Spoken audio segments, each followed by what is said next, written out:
Hey guys, I hope you've had a great day today.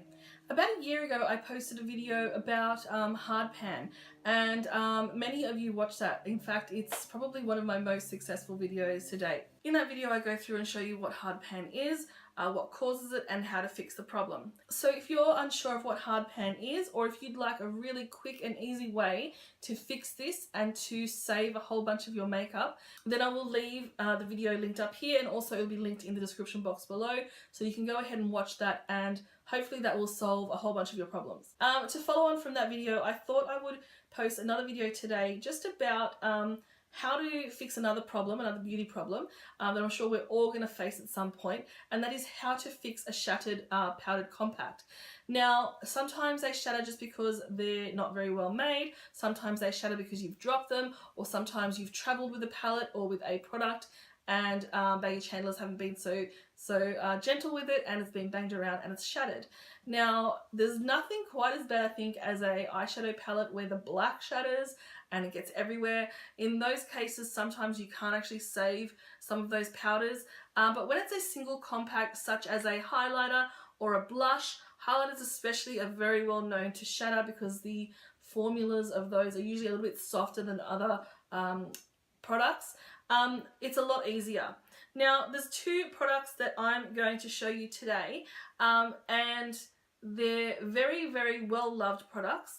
And what I'm actually going to do is I'm going to show you how to break one of these compacts up and then reform it. So for the sake of this video, I'm going to be breaking up two pans of makeup. So I'm going to be breaking up Exposed by Tarte, and I'm also going to be breaking up Opal by Becca Cosmetics, and there's a couple of reasons for that. As you can see in the pan of the blush, you can see that a little bit of hard pan has formed around one side of the pan, and I haven't gotten to that. I've been a bit lazy. I haven't really gotten to that and fixed the problem. So one side of the pan has actually hit pan, and the other side actually is almost new. You can see the embossing is still there on the product. I've said this before, but for some reason Tarte blushes really suffer from hard pan quite a lot. I'm not sure if it's the fact that they might have, it's because they've got clay in them maybe, which absorbs oil.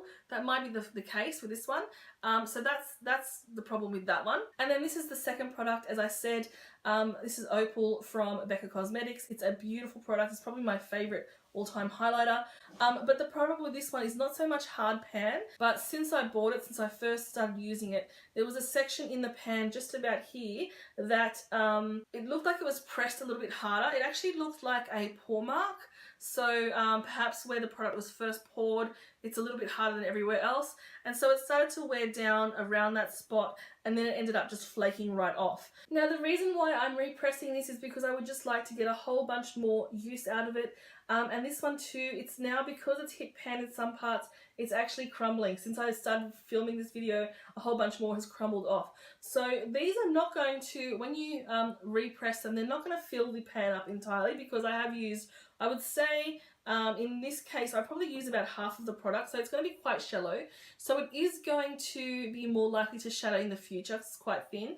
However, I feel like it's going to get a little bit more use out of that product instead of it just shattering completely now. So I might get a few more months or even up to a year more using this and try and using it more evenly. So in a second, we're going to switch over to point of view video, and I'm going to show you the process.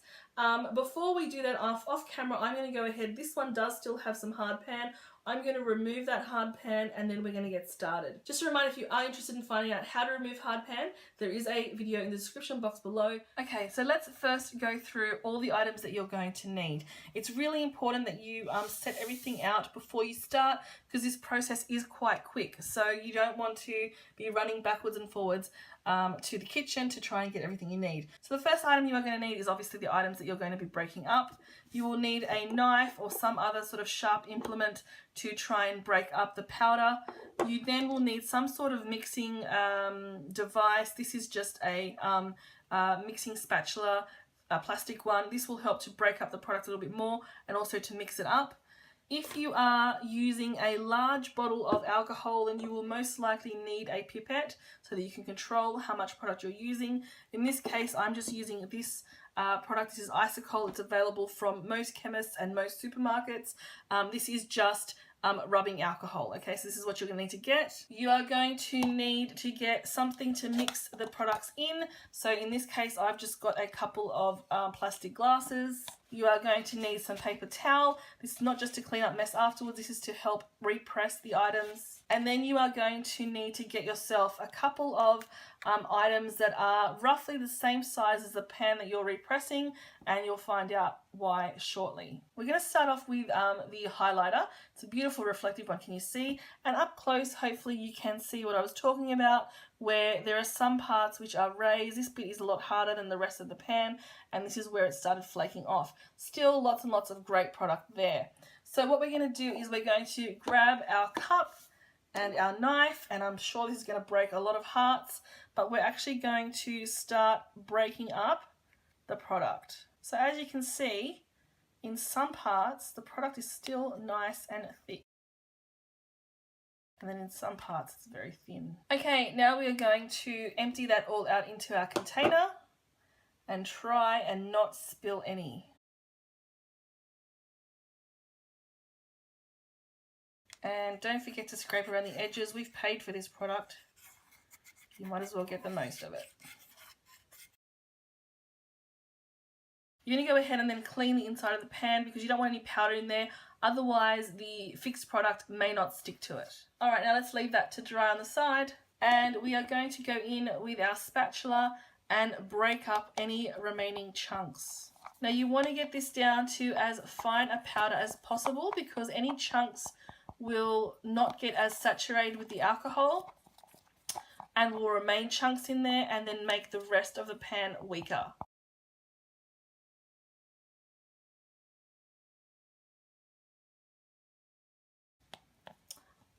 Alright, so we've got a pretty good mix there. I'm now going to go ahead and do the scariest part. Now because I do have this small bottle with the nozzle there, I don't need to be as careful because a controlled amount will come out. But if you do have, let's say, a big 2-litre bottle, go ahead and grab yourself a pipette. These are very, very cheap. You can get them in lots of, let's say, $2 stores. I think I got this one from Daiso. And you are going to put just a little bit of alcohol in the solution. So it's better to go little by little than to pour a whole bunch in at once. So that's starting to form some clumps in there. That's what you want to see. Just put a little more. I think that might be the right amount. There you go. You can see it's starting to clump up.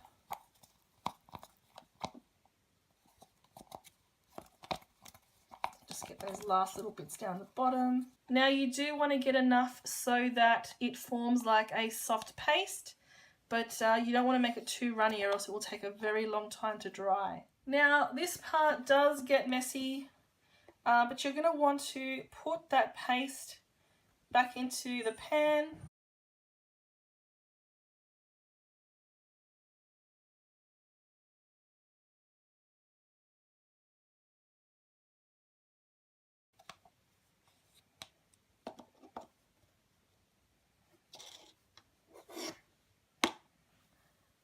And then go ahead and use your spatula and or your finger to try and smooth it down into the pan. Depending on the formula of your product, it will have either quite a smooth formula or like this one, it might almost have a putty formula. Now, things are going to get messy here. They're not going to look as perfect as when you first bought them, or bought it, I should say, but I prefer something that's functional over something that's just pretty. Now that's looking beautiful, isn't it? No, not really.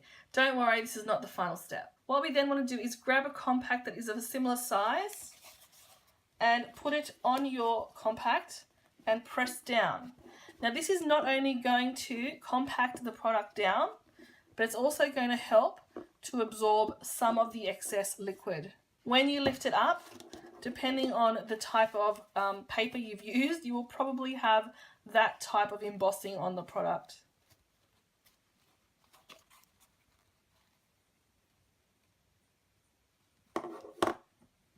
So it's looking a little better. I'm going to go ahead and do it one more time. And I'm pressing firmly, but not so firmly that the product is going to come squishing out the sides. And there we are. What you're going to have to do now is leave it aside for anywhere up to a day to dry. The alcohol in the product will dry quite quickly.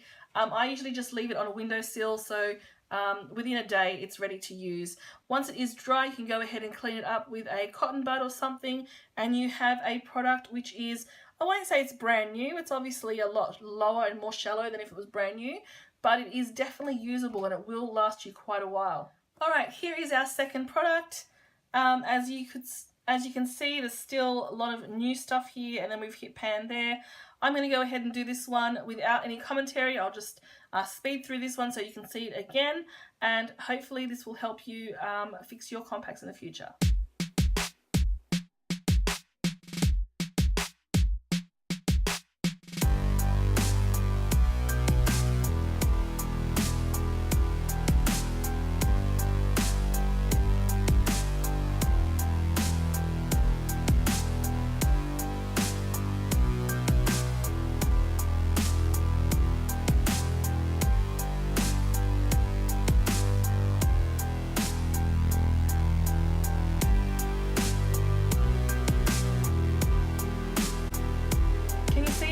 Looks a lot drier and a lot kind of harder, chalkier almost.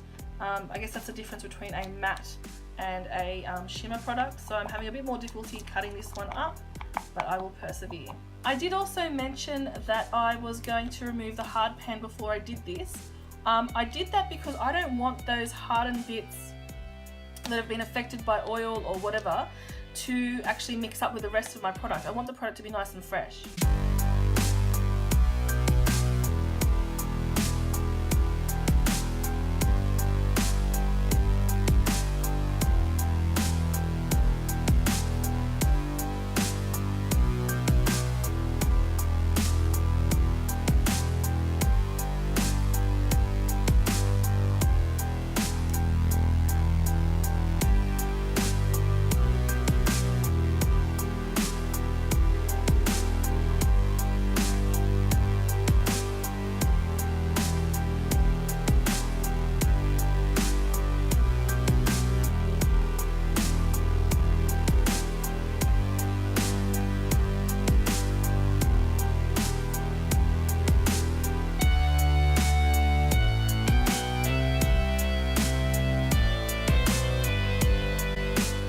Now, because the item I used had a slight indent in it, it's made an indent in that pan, so I'm just going through and smoothing it with my finger, getting rid of any of the overspill.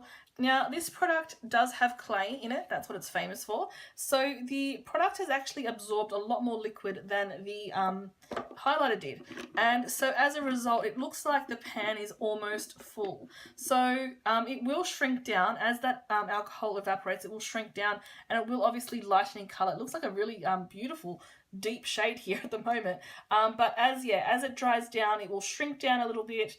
That's why it's important to try and get it into the edges, and it will lighten in color. Alright, so here are the two products. I'm going to go ahead and I'm going to leave them on a windowsill to dry overnight, and then let's see what happens. Welcome back. So we repaired those powders just over 24 hours ago. I left them to dry on a sunny windowsill. Well, they caught the sun this morning on a windowsill, and they have dried up. Now, the only other thing that I've done is I did actually just clean up a little bit around the edges with a cotton ball and some alcohol, and you can see that that's what's happened. So it's pressed down quite firmly. It does have the imprint there of the paper towel, so that's quite funny. And just to show you that this product still works very well, there we go. It's still exactly the same product. There's no change really to the consistency. The only change really is that it looks a little bit different. Generally what I do, I haven't done it with this one, but generally what I do when I do have a repress is I will get a brush and just sort of go in there and try and take that top layer off. But in this case, especially with highlighters, it doesn't seem to affect it quite as much. Same thing goes for the blush. Now, the fact that this is a clayish one, I think, has affected the fact that it looks a little bit darker. But let's have a look. Still a lot of pigment picks up there. And there's the blush. using something to press down that had the indentation kind of left it with a funny shape. And again, I think it's because of the clay formula. This is cracked slightly. There are some tiny little cracks in it. So this one wasn't as successful. But even if I get a few more months out of this blush using it, I was using it almost every day and it was starting to crumble. If I get a few more months wear out of this, then I'm really happy that I've managed to prolong it. Do you remember when we feel that it actually was kind of bulging over the sides? It has shrunk down, and that's why it's actually cracked a little bit. But all in all, I'm really happy with the results. I've done this to multiple different products before: eyeshadows, blushes, pressed powders. It works all the time. It really is just essential to get the methodology correct. I'll leave it here. As you can see, I'm in a slightly different position. Same room, I've just turned the camera around a little bit. I'm currently trying to redesign my backdrop for YouTube, so you'll see that shortly. Thank you so much for watching. I hope this helped you in some way or another fix an item. If not, I hope you just enjoyed watching some makeup get smashed up. As usual, thank you so much for coming and spending a little bit of time with me in my little corner of the internet. I'll catch you next time. Bye.